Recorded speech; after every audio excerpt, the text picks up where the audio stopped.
Introduction to Accident Investigation, Chapter 1. What you will learn. We'll talk about recognizing the need for an investigation, investigating the scene of an accident, interviewing the victims and the witnesses, distinguishing fact from fiction, determining root causes, compiling data and preparing reports, as well as making recommendations when needed.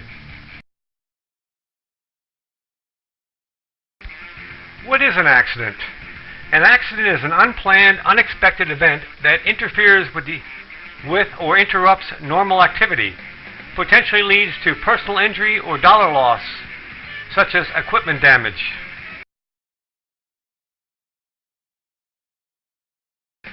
What is a near miss? A near miss is an unplanned event that did not result in an injury, illness, or damage, but had the potential to do so. Only a fortunate break in the chain of events prevented an injury, fatality, or damage. In other words, a miss that was nonetheless very near.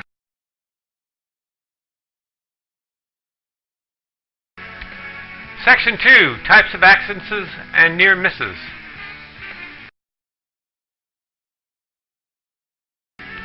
Minor accidents, those with minor physical or financial loss, such as paper cuts to the fingers or dropping a box of materials, or bumping into someone at low speed.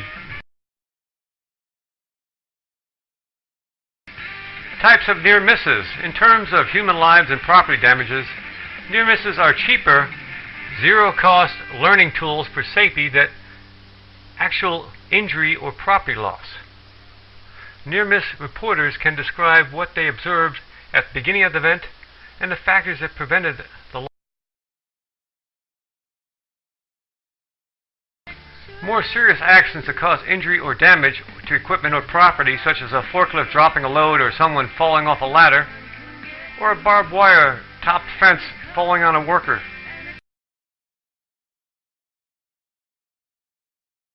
Accidents that occur over an extended time frame, such as hearing loss or illness resulting from exposure to chemicals, or intoxication of workers from leaking fumes.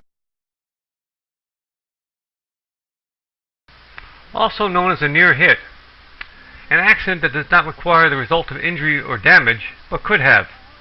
Remember, a near miss is just as serious as an accident. Every accident has a set of contributory factors. Weighing each of those set of contributory factors is the job of management. Management must then decide what factor or factors contribute to the result.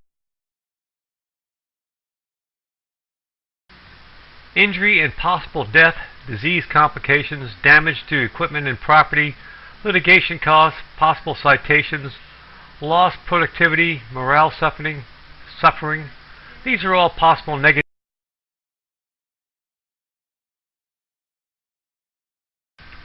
Positive outcomes of an accident or near miss would be an accident investigation which prevents reoccurrence, a change to safety programs, change to procedures, or change in equipment design.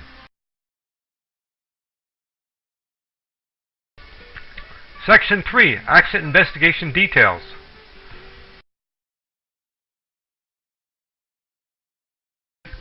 The key result should be to prevent a reoccurrence of the same accident. The fact-finding. What happened? Who, what, where, why, when, how? What was the root cause? What should be done to prevent reoccurrence? The aim of the investigation is not to exonerate individuals or management, satisfy insurance requirements, defend a position for legal arguments, or to assign blame. All accidents have two things in common. They all have outcomes from the accident, and they all have contributory factors that caused the accident.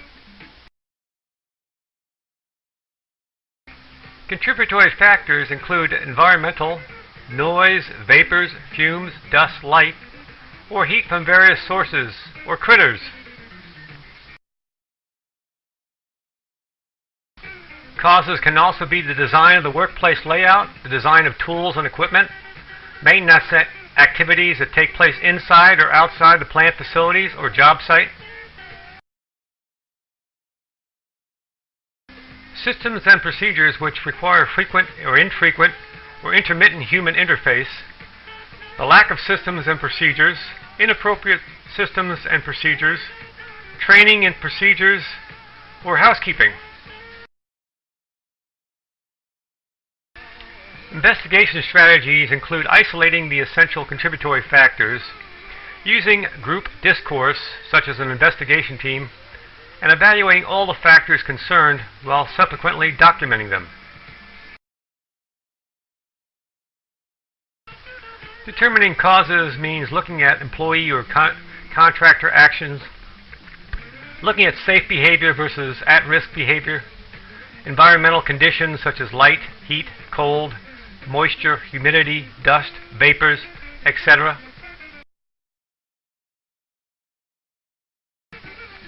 Equipment condition, defective and operational guards, leaks, broken parts, procedures existing or not, followed or not, appropriate or not, training, was the employee trained, when, by whom, what documentation do they have?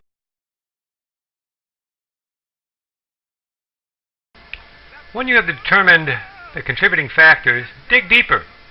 If employee error, what caused that behavior? If defective machine, why wasn't it fixed? If poor lighting was the cause, why wasn't it corrected? If no training, why not?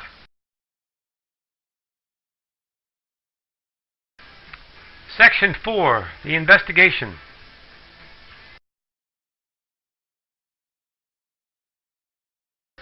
A step-by-step process. Gather the information, search for and establish facts, isolate essential contributing factors, find root causes, determine corrective actions, implement corrective actions.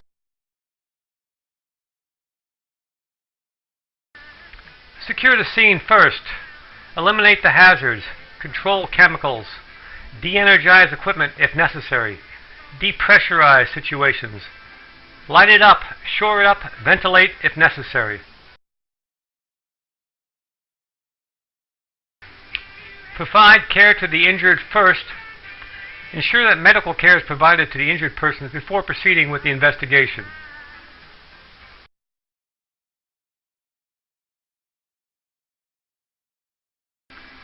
By isolating the accident or near-miss scene, we talk about barricading the area of the accident or near-miss, keeping everybody out. The only persons allowed inside the barricade should be rescue EMS, law enforcement, or investigators. Protect all the evidence until the investigation is considered complete, no matter how long that takes. Ask what happened. Record the event with pictures, forms, videos. Get a brief overview of the situation from witnesses and victims. This is not a detailed report yet, but just enough to understand the basics.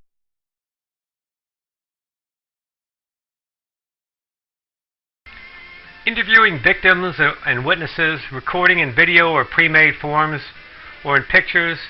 Interviewing as soon as possible after the incident. Don't interrupt medical care to interview. Interviewing each person separately, and do not allow the witnesses to confirm.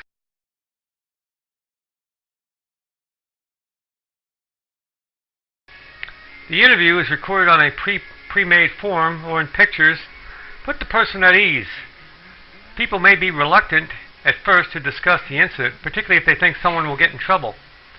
Reassure them that this is a fact-finding process only. Remind them that facts will be used to prevent reoccurrence of the incident, not to set blame.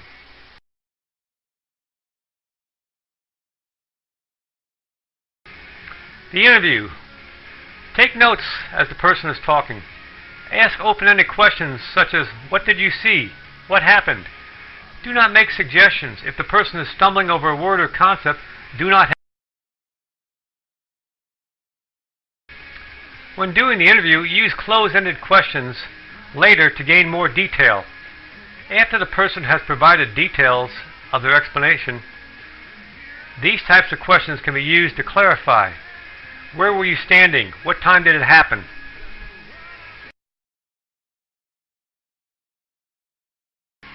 Don't ask leading questions. An example of this would be, why was the forklift operator driving recklessly? Good was, how was the forklift operator driving? If the witness begins to offer reasons, excuses, or explanations, politely decline that knowledge and remind them to stick to the facts. Summarize what you have been told. Correct misunderstandings of the event between you and the witness. Ask the witness/victim for recommendations to prevent the reoccurrence. These people will often have the best solutions to the problem. Get a written signed statement from the witness. It is best if the witness writes their own statement. Interviews, notes signed by the witness may be used, but if the witness refuses to write a statement.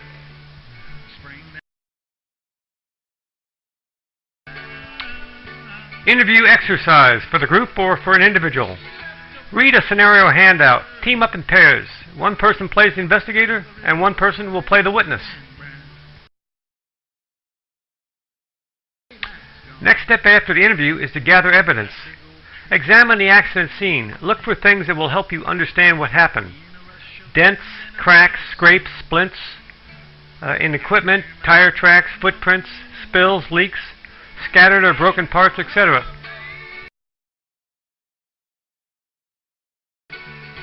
Gathering evidence. Diagram the scene out. Use a blank paper or graph paper. Mark the location of the pertinent items, the equipment, the parts, spills, persons, etc. Note distances and sizes, pressures, temperatures, direction, etc. When gathering evidence, take photographs. Photograph only these items and scenes which may provide an understanding of what happened to anyone who was not there. Photograph any items which do not remain or which will be cleaned up.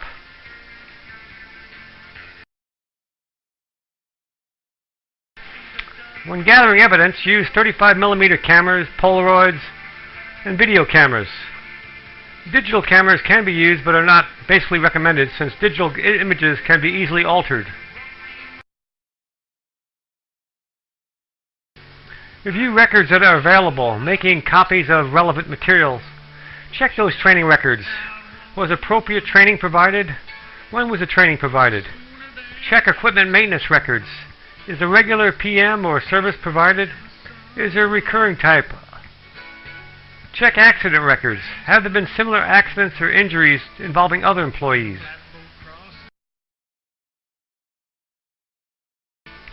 Isolate fact from fiction. Use norms-based analysis of information. Norms is short for not an interpretation, observable, reliable, measurable, specific. If an item meets all 5 of those above, it is a fact.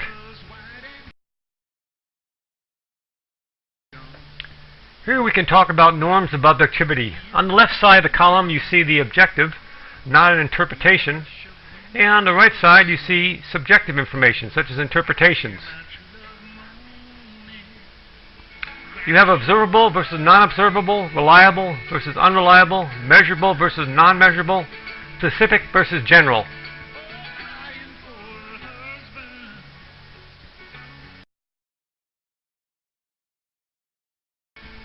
Investigation traps. Put your emotions aside. Don't let your feelings interfere. Stick to the facts. Don't prejudge a situation. Find out what really happened. Don't let your beliefs cloud the situation. Never assume anything and don't make any judgments.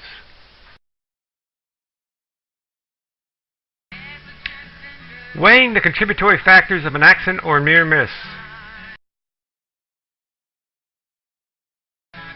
As we have stated before, contributory factors can be environmental factors, the design of the workplace, systems and procedures, and human behavior. Human behavior, of course, is common to all accidents and not limited to the person involved in the accident.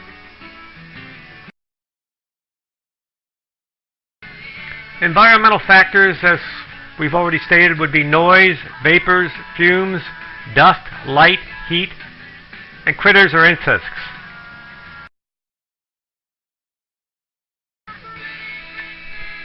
Design of the job site or workplace should be factored in. The workplace layout, the design of the tools and the equipment. Maintenance schedules should be looked at.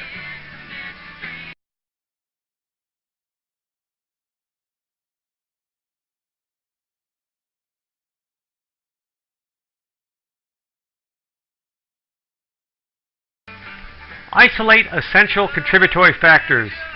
An investigative team will analyze, isolating the key factors, and ask the following questions. Would the accident have happened if a particular factor was not present?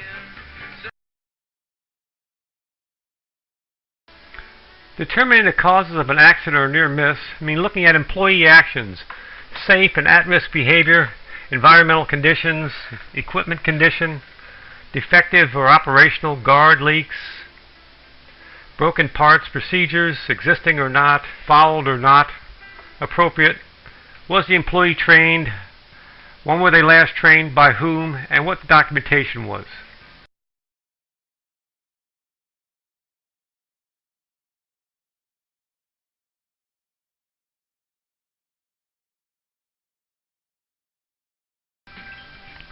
Final chapter, preparing a report and recommendations.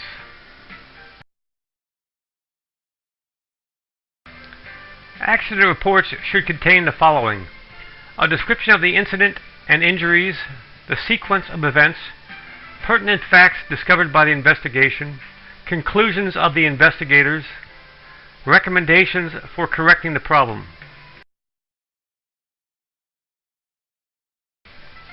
One of the hardest things to do on a final report is to be objective. Simply state facts.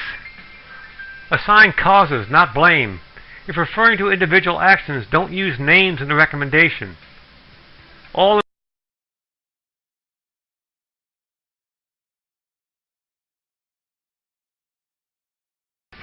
The final report should have corrective actions found by the investigation team. It interprets or draws conclusions, discussing a distinction between intermediate and underlying causes, and of course makes recommendations weighing each.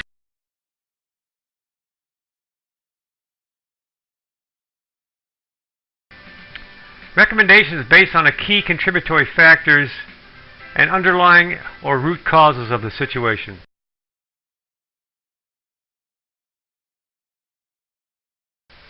Implement corrective actions. An investigation team should have the power to implement them. The recommendations or recommendations must be communicated clearly and objectively. Strict timetables should be established and follow-up conducted on all.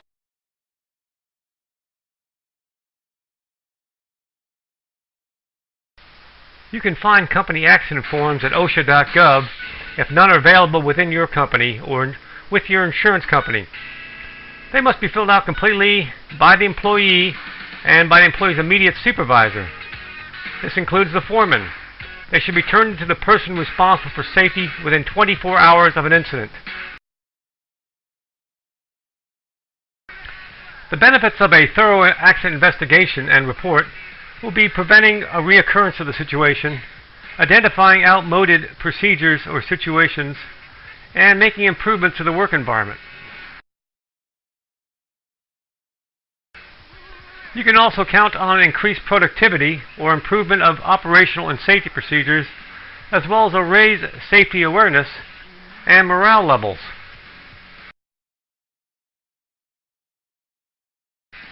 When an organization reacts swiftly and positively to accidents and injuries, its actions reaffirm its commitment to safety.